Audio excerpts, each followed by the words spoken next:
Sussexes stay true to past feeble form and don't come up with decent ideas, the reduction in the immense income to which they become accustomed. Here is the scoop, King. Charles quietly agreed to a petition that stripped Meghan of her last royal titles and perks, and for a family that usually stays silent, this move shook everything. It showed the crown is done with her. What began as Meghan and Harry promising peace has now turned into a non-stop publicity game. Mansion and planet-destroying private jet travel to pay for, the King and Queen of California's luxury lifestyle is staggeringly expensive. The system Meghan once held on to has now turned on her because the House of Lords just pushed a petition backed by peers, and King Charles gave his quiet yes, which means let it move forward. And now Meghan is said to be furious in California, stunned that her image could crash in weeks and not years. And remember, the House of Lords is no gossip arena, it is a serious body that handles state matters. For years and no longer trusts the petulant prince who turned on him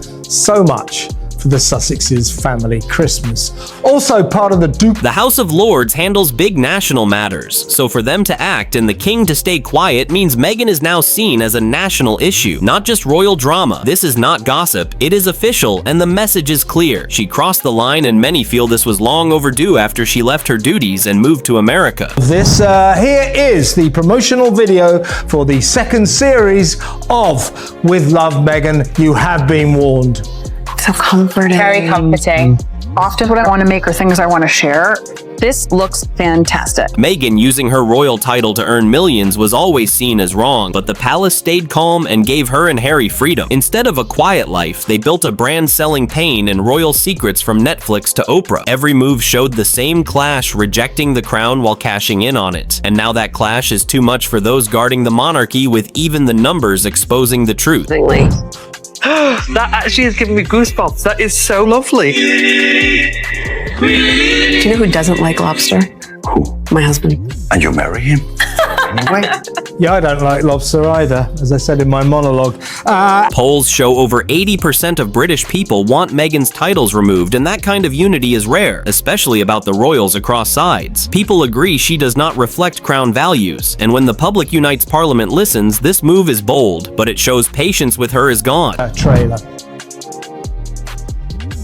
Welcome to my beautiful home. What do you mean it's not my fucking home? Every morning I pick beautiful flowers from my beautiful garden and I feed them to my beautiful children. So what if you haven't got a fucking garden? I haven't really got any children. Meghan's case is not about crime, it is about using the crown while tearing it down. And to the establishment, that is the biggest betrayal. Not legal treason, but royal treason, when Charles let the petition move forward without stopping it. His silence said it all, and now many see this as the moment Meghan stands alone against the monarchy. Bee suit now. I've always loved taking something pretty ordinary and elevating it. You know, like my husband. It's so funny that people keep calling me Meghan Markle, because it's Meghan Sussex now.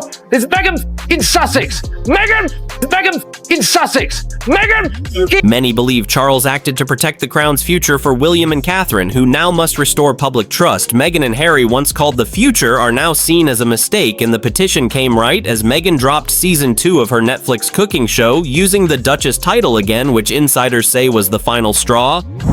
Yeah, well, Samara, after that trailer, I'm now going out with myself because I'm very attracted. Very dishy. I love myself. Well, I always have loved myself, but now I'm sexually attracted to myself. So we make a great couple. But seriously, you cannot walk away from the crown and then slap the royal title on products that is seen as a national insult. Not just clever marketing, and with King Charles staying silent, that silence now carries the full weight of the institution. The backlash is real, and insiders say talks have already started about rewriting rules on how ex-royals can use titles abroad. Meghan and Harry may still hold her on paper, but now there is strong political will to lock in limits on how those titles appear in deals, from Netflix credits to ads, even down to legal papers and business filings in the US. let's actually, before we get to that, let's talk about the Meg spin.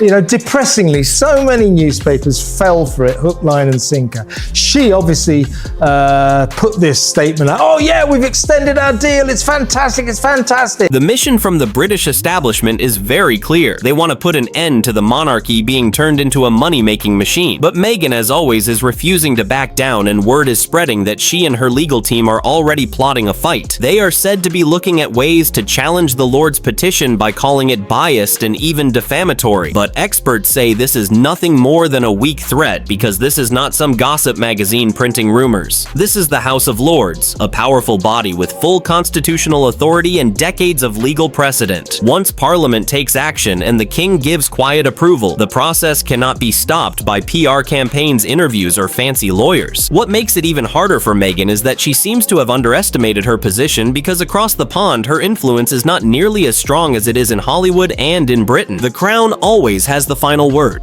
For example, in the New York Times and the Hollywood Reporter, they told the real story. Downgraded deal. That was Hollywood Reporter. They said Netflix downgrades its deal with Harry and Meghan.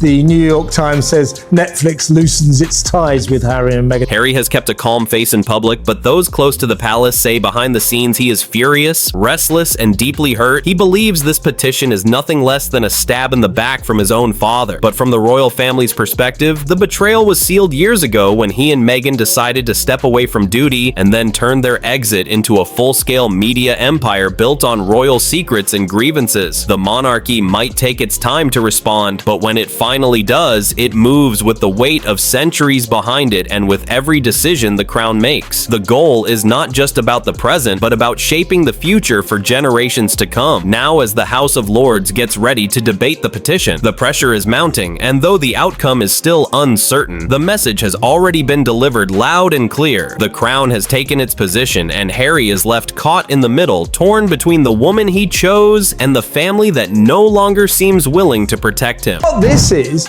I mean, it's almost like you or me. If we've got an idea, go to Netflix, and if they like it, they'll make it. So that, as I said in my monologue, there may be a small retainer involved, but essentially what this adds up to is Harry and Meghan have just lost 20 million. The campaign to strip Meghan of her title is moving faster than many expected, and unlike past rumors, this process has sharp legal force behind it. Yet, even in the middle of this storm, she keeps presenting herself as the misunderstood victim, painting the picture that she has been targeted, mistreated, and misjudged. But that story is starting to collapse because the tide is shifting across every level. Politicians are speaking up, media outlets are turning, and the public itself is showing rare unity, all pointing to the same conclusion. Meghan's role as Duchess has lost its meaning, its respect, and its welcome. This is no longer about gossip or headlines. This is about the future of the monarchy and how it chooses to protect its image for the generations ahead. Now, as Britain prepares for the Lords to make their decision, anticipation grows louder with every passing day. One truth has become impossible to deny. Meghan's royal journey is nearing its end, and the nation appears fully prepared to shut the book on her chapter and begin writing the next without her name in it. A massive scam artist. First of all, that season was filmed alongside season 1, so that was already in the can beforehand. It's not like she's come out and said, oh, actually, we've been filming this the whole time. You've said that my contract's cancelled.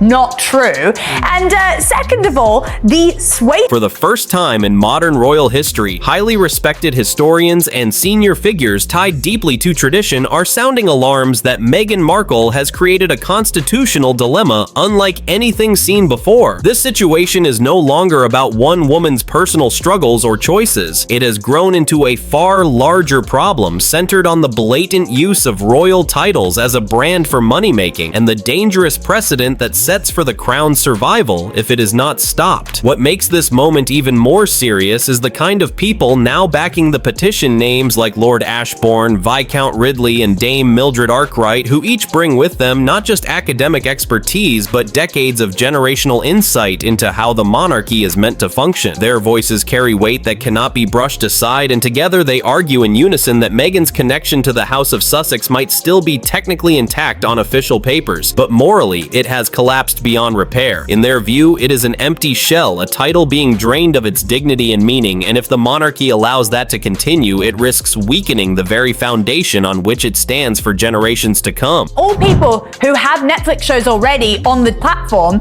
and have actually invited invited themselves then onto the show. So it's a very artificially curated second season. She's got Jay Shetty, who's a disgraced guru. She's got Tan France, who's on Queer Eye, and she's got a Viscount Ridley recently gave a striking warning saying that if the crown is allowed to shrink into nothing more than a shiny logo for California-based media companies, then centuries of royal meaning and symbolism would be traded away to Silicon Valley. His words landed heavily and were met with thoughtful nods from those in the room, a quiet recognition that this crisis had long passed the point where it could be politely ignored. What fuels the fire even more is the undeniable collision of values between the Sussex lifestyle and the monarchy itself, the very institution that gave them their name and status, while the crown is built on service duty, discretion, and loyalty. Meghan and Harry have built their post-royal life on the opposite glossy documentaries, curated photo ops, and headline-grabbing complaints about palace life, all packaged and sold as entertainment. This constant contradiction between what the crown stands for and what the Sussexes now represent is exactly why pressure is mounting and why the establishment feels the time for silence has come to an end. A great show. Queer Eye! There's no issue with him being on Queer Eye, but it's a Netflix show, so it must have been within his contract to appear on there. Yeah. So yet again, we're not seeing any of her authentic relationships. There's no Oprah, there's no Gayle King, there's no Tyler Perry cropping up. So the whole thing is actually... Those who protect the honor of the crown say this situation is no longer a family spat, but a dangerous break of constitutional trust, and behind the scenes, things look even worse. Reports claim Meghan's team, in a rush to stop the petition, has started contacting lords and MPs, directly trying a mix of emotional pleas and legal threats. Her reps argue the petition is nothing but a smear effort against her. Yet one lord who spoke off record called the move desperate, clumsy, and politically childish, exposing how weak her defense has truly become. Falling for it. I'm glad you aren't too, Kev. And who's that supermodel on it? The fact that you can't name it and that I can't remember. Tegan. Oh, Chrissy Teigen. Yeah, she's the one who had big trouble because she bullied a teenager online. To death. Yes. Yeah. One critic said very sharply that if Meghan honestly thinks abusing a royal title can be brushed off as freedom of business, then she has completely misunderstood the very foundation of the peerage, and instead of slowing down the storm, her moves have actually made it more powerful, because when she and her team tried to paint the petition as some sort of racially driven or personally targeted attack, it only showed once again that she has no idea how Britain views matters of the crown and nobility. Here, people do not bend to Hollywood spin. They do not follow California-style public relations tricks. They follow traditions that have been protected for centuries. They follow constitutional codes that keep the monarchy above celebrity drama, and they follow political unity that now seems to stand firm against her. The more she tries to play the victim, the more critics say she exposes the gap between how she sees herself and how the institution and the country see her, and that gap, they warn, is quickly turning into a wall that even Harry may not be able to climb back over. So family, if you are hooked on this royal chaos and you want more spicy updates, then you know where to be. Make sure you stick with Jacob Reports, because this is where the real tea gets spilled every single time.